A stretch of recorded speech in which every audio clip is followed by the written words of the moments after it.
तो hello guys welcome back again आं मोनसे गोदान भिडिअ गासिबो बरनाय जाफिनलायबाय नोंथांमोननि गेजेराव मोनसे भिडिअ लानानै फैलायबाय आरोना बे भिडिअआ ब्लग जानाय नङा आङो इउट्युबजों रिलेटेड मोनसे खोथा बुंनो नागिरदों आरोना आंथ' बे मोनसे थांनाय भिडिअआवथ' बुंखादोंमोन नालाय आङो मोनसे इउट्युब चेनेलखौ फाननोसै होननानै बेनि सोमोन्दैनो मोननैसो बाथ्रा बुंनो होनना फैबाय आरोना आं दिनै बुंदोंमोन आङो चेनेलखौ फाननोसै होननानै आरोना ओमफ्राय मनिटाइजबोथ' अलरेडि जाखाबाय नालाय ओमफ्राय बेनि उनाव मा खालामनांगौ मा खालामनाङा आरो बायबाथाय बेनि सोमोन्दैनो आरोना आंनि चेनेलखौ जेनेबा जाय लागोन बेनि सोमोन्दैनो बुंगोन आरोना आं चेनेलखौ जेनेबा जाय बायो मा खालामनांगोन मा खालामनाङा बेखौ खोन्थानानै होनोसै आंथ' बुंखादो आंनि चेनेलखौ जुदि जाय लायो जुदि भिउ फैयाबाबो बे आंनि रिस्क थानाय नङा आरोना अलरेडि जुदि गावनो मिथिखानानै चेनेलखौ बायदो जेनेबा आंनि कन्टेन्टआ बेलेग बेनि कन्टेन्टआ बेलेग जायोबाथाय जुदि भिउ फैयाबाथाय बे आंनि रिस्क थानाय नङा चेनेलाथ' मनिटाइज जाखाबाय आरोना ओमफ्राय नै बुस्थुआ मोनफैबाय आं बेखौ दासिमबो बिसिनो नायाखै आरोना बेखौनो बुङो गुगोल एडसेन्स बेखौ भेरिफाइ खालामनो गोनां जायो आरोना बे माब्ला मोनफैयो होनबाथाय बेयो 1K साबसक्राइबार जाबाथाय ओमफ्राय बेनि उनाव जुदि 4000 वाच टाइम जायो बेनि उनाव बे गुगोल एडसेन्सआ मोनफैयो आरो दै माबा आं बेखौ बिसियाखै नालाय आं बिसिनानै नायनोसै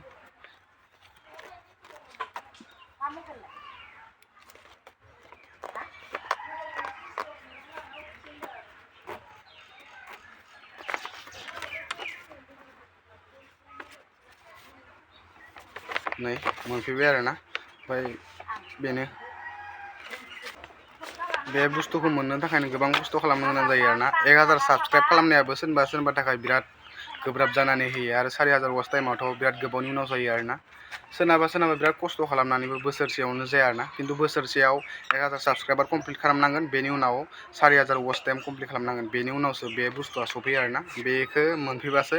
नोंथाङा इउट्युबनिफ्राय फैसा खामायनाया सुरु जायो बेनिफ्राय स्टार्ट जायो आरोना बे मोनफैनायाथ' अलरेडि आंना गोबाव टाइमानो जाखाबायमोन आरोना ओमफ्राय आङो साबमिटल'सो खालामाखै ओमफ्राय आं दा बेखौ मानो थाखाय साबमिट खालामनो नागिरदों होनबाथाय आं चेनेलखौ फाननोसै नालाय ना फानबाथ' मनिटाइज खालामनानै होनांगोन नालाय बेनि थाखायनो आङो बेखौ साबमिट खालामनो नागिरदों दिनै ओमफ्राय जाय लायो लाबानो जाबाय चेनेलखौ आरो गोबाङानो कमेन्ट खालामनानै जेनेबा सोंहरदो इउट्युब चेनेलावबो ओमफ्राय आरो DMबो खालामदो इन्सटाग्रामाव ओमफ्राय आङो रिप्लाइ हरजोबनो हायाखै गासैनोबो ओमफ्राय बेनि थाखाय आं सासे दा नागिरनानै हरगोन आरोना रिप्लाइ खालामना हरगोन ओमफ्राय आङो जा प्राइसखौबो खोन्थाना होगोन बेसे लानाया लाबानो जाबाय ओमफ्राय सोरबा जुदि लायाबाथाय लायालासिनो थाबानो जाबाय आङो रावखौ फर्सबो खालामा ला होननानै बेनो आरो जेनेबा बे आंनाव चेनेलावबोथ' बेबो कन्टेन्टसोमोन आरोना बे मोनसे जेनेबा ब्लगसोमोन आरोना ब्लग भिडिअस हेगारोमोन आं जुदि सोरबा बायनानै बेलेग कन्टेन्ट हेगारोबाथाय गावबा गावनि कन्टेन्टखौ गाव देखायलांबानो जाबाय आरो जौगागोन होननानै आं चेनेलखौ लानानैबो आं बेखौ आसा खालामो आरोना चेनेलखौ बायबाबो जुदि भिउ मोननो गोसोबाथ' मोजां कन्टेन्ट जाबाथ' मानसिफोरा नायखायो नालाय बेनिखायनो मोजां कन्टेन्ट हेगारबानो जाबाय जाय बे चेनेलखौ लानो गोसो बे मोजां कन्टेन्ट हेगारबानो जाबाय होमबानो भिउ आरामसे फैगोन सिन्था खालामनाङा आरो डलाराबो हाबना दंखायो आरोना डलार माने एसे डलार हाबना दोङो $10 जायाबाथ' गुगोल एडसेन्सआ सफैया नालाय $10 जानांगौ बेनि उनावसो गुगोल एडसेन्स सफैयो ओमफ्राय बेबो डलारा कमप्लिट जाखाबाय आरोना ओमफ्राय बेनि उनाव नायनोसै सोर लानाय जायो सोर लानाय जाया जुदि सोरबाफोर गोजाननि जेनेबा जोंनि डिस्ट्रिक्ट धेमाजि डिस्ट्रिक्टनि नङा जेनेबा Kokrajhar district Chirang district Baksa district Udalguri district बेफोरनिफ्राय जुदि लानो गोसो नोंथांमोना वाट्सएपआव SMS खालामबानो जाबाय आरोना डिसक्रिपसनाव आं नाम्बार होना दोनगोन ओमफ्राय आङो जिमेलखौ हरगोन ओमफ्राय बेनि उनाव पासपर्टखौ हरगोन ओमफ्राय नोंथांमोना लगइन खालामना लाबानो जाबाय जेबो सिन्था गैया आङो बेंक डिटेल्सखौ नों गावनिखौ होना लाबानो जाबाय मानो होनबा बेंक डिटेल्सखौ आंनिखौबाथाय फैसा आंनाव हाबफैगोन नालाय नोङो नोंनि बेंक डिटेल्सखौ होना लाबानो जाबाय जाय बे चेनेलखौ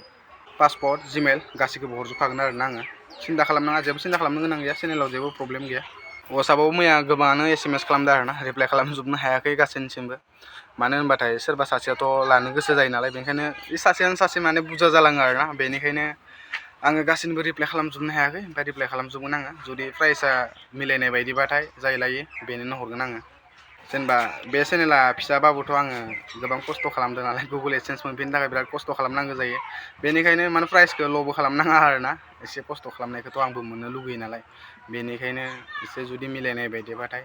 हरगोन आं नैबे भिडिअनि डिसक्रिपसनाव दङ थांनानै नोंथांमोना चेक खालामना नायबानो जाबाय ओमफ्राय आंखौ वाट्सएपआव SMS खालामबानो जाबाय आरोना होमबाना आं रायज्लायहरगोन नोंथांमोननि सिगाङाव ओमफ्राय आं बेखौ दा भेरिफाइ खालामनानै लानोसै आरोना नोंथांमोना नायलांबाय थाबानो जाबाय नायना लाबानो जाबाय नै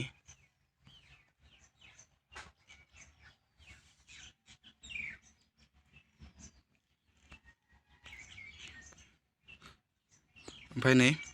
भेरिफाइ पिन दङ भेरिफाइ पिनाव थुना होबानो जाबाय 6टा भेरिफाइआव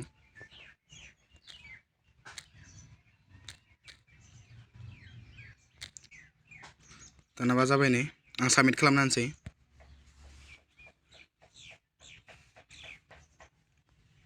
एड्रेस भेरिफिकेसन ओमफ्राय आइडेन्टिटि भेरिफिकेसन गासैबो कमप्लिट जाजोब्बाय आरो दाना खेबसे बेक दाननानै दाथ' नुखाबाय आङो गुगोल एडसेन्सखौबो एप्लाइ खालामखाबाय आरोना बेनि उनाव चेनेलखौ जाय लायो आंनो खबर हरबानो जाबाय आरोना ओमफ्राय एकाउन्ट नाम्बारखौ नोङो गावनि होना लाबानो जाबाय जाय बायो नों गावनि एकाउन्ट नाम्बारखौ होना लाबानो जाबाय एकाउन्ट नाम्बारखौ नोंनिखौबा आंनाव फैसाफोरखौ मा जानो ना बा भिडिअखौ बारा गोलाव खालामबाय थाथ'ला आरोना ओमफ्राय जास्ट नोंथांमोननि सिगाङाव आं बे इनफरमेसनखौल'सो फैदोंमोन आरोना बेनिखायनो नोंथांमोना भिडिअखौ मोजां मोनोब्लाथाय लाइक शेयार एन्ड साबस्क्राइब खालामनो हाबानो जाबाय